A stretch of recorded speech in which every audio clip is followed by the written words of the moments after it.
오늘은 8월 3일 월요일입니다. 오늘도 새벽 예배 오신 여러분을 주님의 이름으로 환영합니다. 같이 기도하겠습니다. 좋으신 하나님 감사합니다. 이 월요일을 하나님 안에서 예배로 말씀으로 시작하게 하심을 감사합니다. 하나님의 말씀이 필요합니다. 하나님의 임재가 있어야만 한 걸음을 뛸 수 있습니다. 하나님과 동행하는 오늘 하루가 되도록 하나님 말씀으로 우리와 함께하여 주옵소서. 예수님의 이름으로 기도합니다. 아멘. 네, 오늘 말씀은 사무엘하 11장입니다. 사무엘하 11장 1절에서 17절까지의 말씀입니다. 사무엘하 11장 1절에서 17절입니다.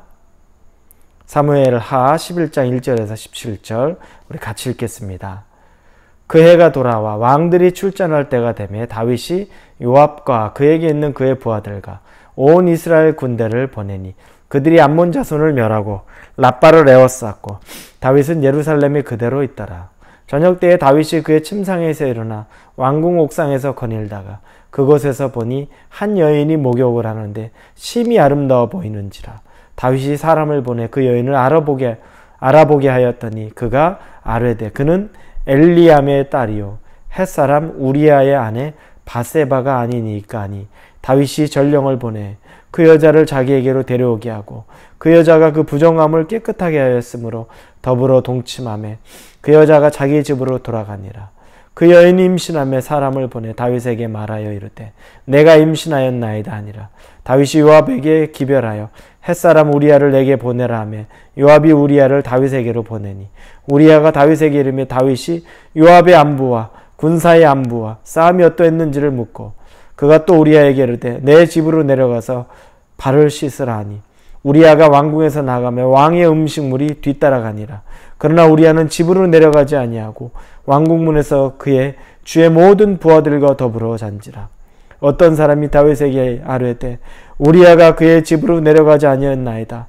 다윗이 우리아에게 이르되 내가 길 갔다가 돌아온 것이 아니냐 어찌하여 내 집으로 돌아가지 아니했느냐니 우리아가 다윗에게 아뢰되 언약궤와 이스라엘과 유다가 야영 중에 있고 내 주 요압과 내 왕의 부하들이 바깥들에 진치고 있거늘 내가 어찌 내 집으로 가서 먹고 마시고 내 처와 같이 자리이까. 내가 이 일을 행하지 아니하기로 왕의 살아계심과 왕의 혼의 살아계심을 두고 맹세하나이다 하니라.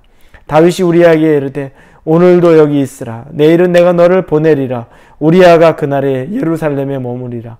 이튿날 다윗이 그를 불러서 그로 그 앞에서 먹고 마시고 취하게 하니 저녁 때에 그가 나가서 그의 주의 부하들과 더불어 침상에 눕고 그의 집으로 내려가지 아니하니라.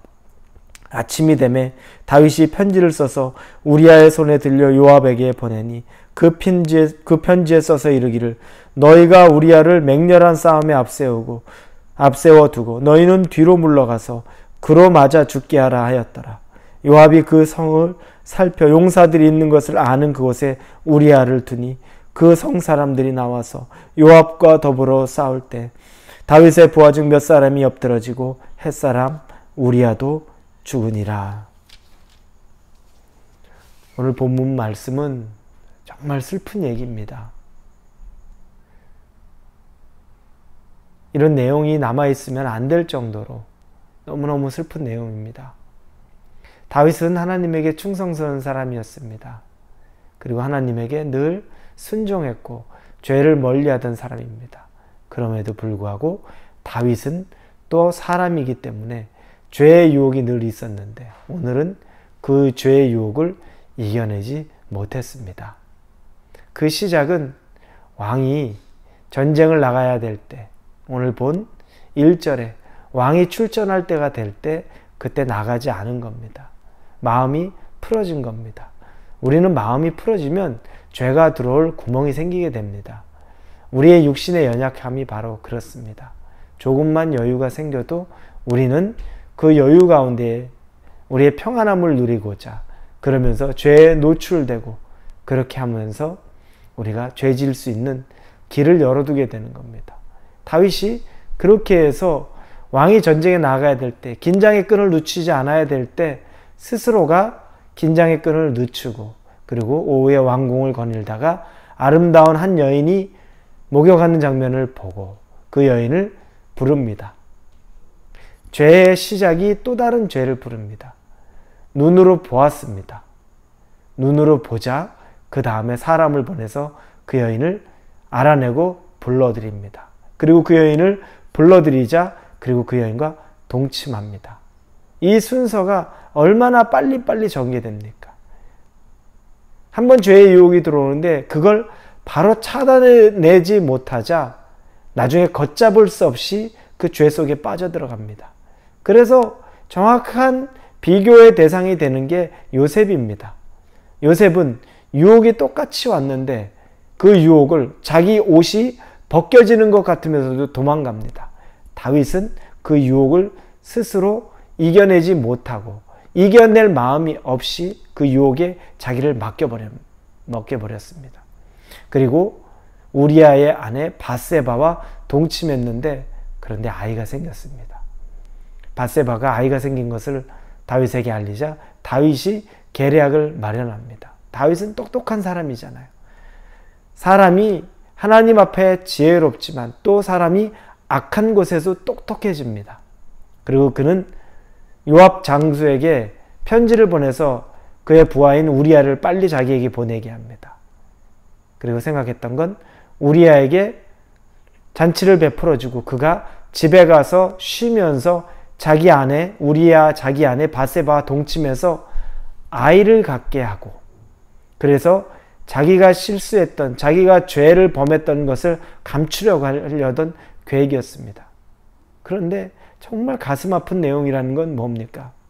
우리아가 너무너무 충직한 사람이라는 겁니다. 다윗의 계략 그렇게 하면 다 되겠지라고 생각했는데 우리아가 그걸 받아들이지 않습니다.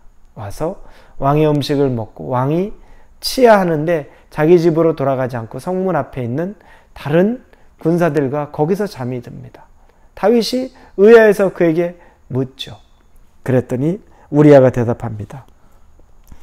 11절에 언약궤와 이스라엘과 유다가 야영 중에 있고 내 주 요압과 내 왕의 부하들이 바깥들에 진치고 있거늘 내가 어찌 내 집으로 가서 먹고 마시고 내 처와 같이 자리이까? 내가 이 일을 행하지 아니하기로 왕의 살아계심과 왕의 혼의 살아계심을 두고 맹세하나이다 아니라. 정말 패부를 찌르는 말이죠. 다윗은 이 얘기를 듣고서는 몸둘 바를 몰랐을 겁니다. 그러나 자기의 죄를 감춰야 되기 때문에 하루 더 시간을 두고 이번엔 그에게 술을 먹여서 술 기운에 집에 들어가게 만드는데 그러나 우리아는 그 가운데서도 집으로 가지 않습니다. 다윗은 그가 자기 집으로 가지 않을 것을 이제 압니다. 그리고 편지 한 장을 요압에게 씁니다. 그를 우리아를 가장 치열한 전쟁의 선봉에 세워서 그를 죽게 만들라는 내용입니다. 15절에 그 편지에 써서 이르기를 너희가 우리아를 맹렬한 싸움에 앞세워 두고 너희는 뒤로 물러가서 그로 맞아 죽게 하라 하였더라. 여러분 얼마나 잔인합니까? 그런데 이 쓴 편지를 우리아의 손을 통해서 우리아가 가지고서 요압에게 보냅니다. 우리아는 어떻겠습니까? 다윗 왕 그에게 충성을 다하고 정말 최선을 다해서 다시 그 전쟁터로 나가는데 그가 자기 손에 들고 있는 편지가 자기를 죽이라는 다윗의 전갈이 담겨 있는 겁니다. 그를 맞아 죽게 하라. 그리고 요압은 왕이 시키는 대로 합니다. 가장 선봉에 세우고 17절에 그 성사람들이 나와서 요압과 더불어 싸울 때 다윗의 부하 중 몇 사람이 엎드러지고 햇사람 우리아도 죽으니라. 그렇게 해서 우리아는 죽습니다. 그리고 오늘 읽지는 않았지만 11절 뒷부분에 보면 남편이 죽었다는 소식을 듣고 밧세바도 눈물을 흘립니다. 여러분 사람이 이렇게 잔인해질 수 있습니다. 한 사람의 생명? 아니요. 한 명만 죽은 게 아니죠.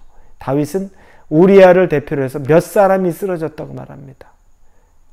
하나님의 사람 몇 사람을 자기 손으로 죽인 겁니다. 죄는 이렇게 무섭습니다. 잠깐의 여유를 둔 사이에, 내가 마음을 놓은 사이에 죄가 들어오고, 한 번 죄가 들어오니까 그 죄가 정말 내가 어찌할 바를 모르게 끝을 보는 데까지, 그 여인과 동침하는 그 순간까지 끝없이, 그리고 그가 돌이킬 수 있는 기회가 있음에도 불구하고 나중에는 청부 살인을 하는 장면까지 나옵니다. 이게 죄입니다. 죄의 잔혹성이고 죄의 결과의 참혹함입니다. 저는 이 말씀을 준비하면서 보게 될 때 정말 가슴이 찢어질 정도로 마음이 아팠습니다. 우리아가 어떤 사람이라는 게 성경에 너무 잘 나와 있고, 그런 사람을 억지로 쳐 죽이도록 만든 다윗을 보면서 어떻게 이 다윗이 이럴 수 있을까? 우리 내일 보면 하나님이 다윗에 대해서 말하는 장면을 볼 수 있습니다. 그런데 이 내용을 보는 제가 그냥 용서가 개인적으로 막 안 될 정도로 감정이입이 되더라고요. 사람이 죄 가운데 있으면 이렇게 갈 수가 있는 겁니다. 그럼 여러분 어떻겠습니까? 방법은 하나입니다. 죄의 유혹을 이겨내도록, 죄가 내 안에 깊이 들어오지 못하도록 그것들을 아예 끊어내는 것, 그 유혹 자체에 나를 내버려 두지 않도록 요셉이 했던 것처럼 되돌아보지 않고 시험거리가 있다면 뛰쳐나가야 되는 것, 바로 이게 승리의 비결입니다. 이거 말고는 죄를 이겨낼 방법이 없습니다. 정면 승부를 하겠다? 이겨내지 못합니다. 죄의 참혹함과 또 마귀의 그 괴계와 그로 인해 생기는 그 죄 없는 우리아의 죽음을 보면서 다시 한번 생각합니다. 오늘 하루를 사시면서 여러분에게 죄가 들어올 틈이 혹시 있을 수 있습니다. 그 틈을 반드시 예수의 피로 막으십시오. 조금이라도 틈이 들어오지 못하도록 사람이 미워지는 것, 또 내가 행위로 죄를 짓는 것, 편법을 쓰는 것, 이 모든 것들에 있어서 하나님 앞에 철저히 기도하시고 준비하시고 예비해서 마귀의 계기를 이기시기를 주님의 이름으로 축원합니다. 기도합니다. 아버지 감사합니다. 죄가 얼마나 무서운지 우리에게 보여주십니다. 넘어가지 않게 해 주옵소서. 우리의 눈과 우리의 마음과 우리의 욕심을 마귀가 잡고 흔들려고 할 때 그에게 놀림받지 않고 요셉과 같이 당장 돌아서서 도망갈 수 있는 용기를 주시옵소서. 죄의 결과가 참혹합니다. 그 참혹한 결과가 생기지 않도록 하나님 우리와 함께 해 주옵소서. 그리고 우리도 이겨내게 하여 주옵소서. 예수님의 이름으로 기도합니다. 아멘.